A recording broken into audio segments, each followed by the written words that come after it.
چنانچہ حدیث مبارکہ میں فرمایا خصلتان لا یحصیہما عبدا الا دخل الجنہ وہما یسیر ومن یعمل بہما قلیل۔ سبحان اللہ۔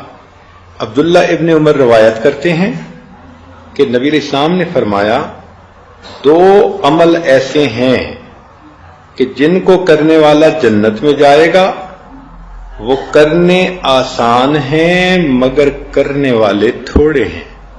اللہ اکبر! کیا حاذق طبیب تھے اللہ کے پیارے حبیب صلی اللہ علیہ وسلم۔ آپ جانتے تھے کہ انسان کی فطرت ہے، وہ کرنے میں سستی کرتا ہے، تو دیکھو کہ اس عمل کی وجہ سے جنت میں داخلہ ملتا ہے، اور پھر کرنے والے تھوڑے۔ وہ کیا ہے؟ ان میں سے ایک عمل یسبح اللہ احدکم دبر کل صلاۃ 10، کہ تم میں سے ہر بندہ نماز پڑھنے کے بعد 10 مرتبہ سبحان اللہ پڑھے، 10 مرتبہ الحمدللہ پڑھے، 10 مرتبہ اللہ اکبر پڑھے۔ تو اگر اس نے 30 مرتبہ یہ پڑھا تو 5 نمازوں میں 150 ہو گئے، اور فرمایا کہ ہر نیکی کے بدلے 10 نیکیاں، تو گویا 1500 نیکیاں مل گئیں۔ اب اللہ کی شان کہ پڑھا تو 30 مرتبہ ہر نماز کے بعد، لیکن نام اعمال میں 1500 نیکیاں لکھی گئیں۔ پھر نبی علیہ الصلوۃ والسلام نے فرمایا کہ اس کو اگر انسان اس طرح سے کرے گا تو اللہ رب العزت اس کو جنت میں داخل فرمائیں گے۔ قیل یا رسول اللہ، پوچھا گیا اے اللہ کے حبیب صلی اللہ علیہ وسلم کیف لا یحصیہا، یہ عمل ہے تو چھوٹا سا، اس کو لوگ کیوں نہیں کریں گے؟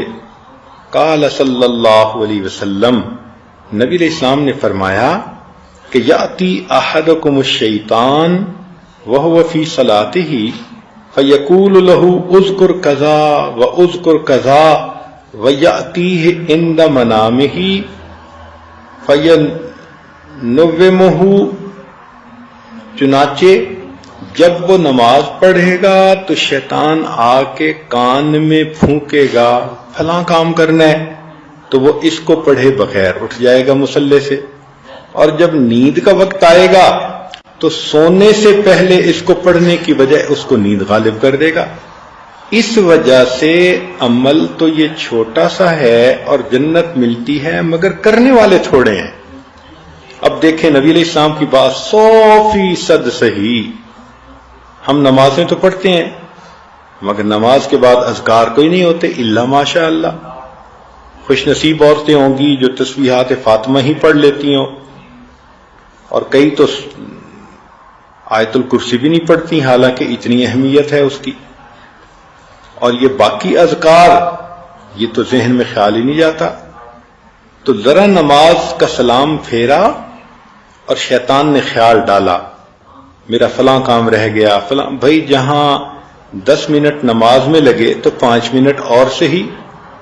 تو تسلی کے ساتھ نماز کے بعد کے ان اذکار کو کرنا چاہیے تاکہ اللہ تعالیٰ اس کے بدلے ہمیں جنت عطا فرما دے۔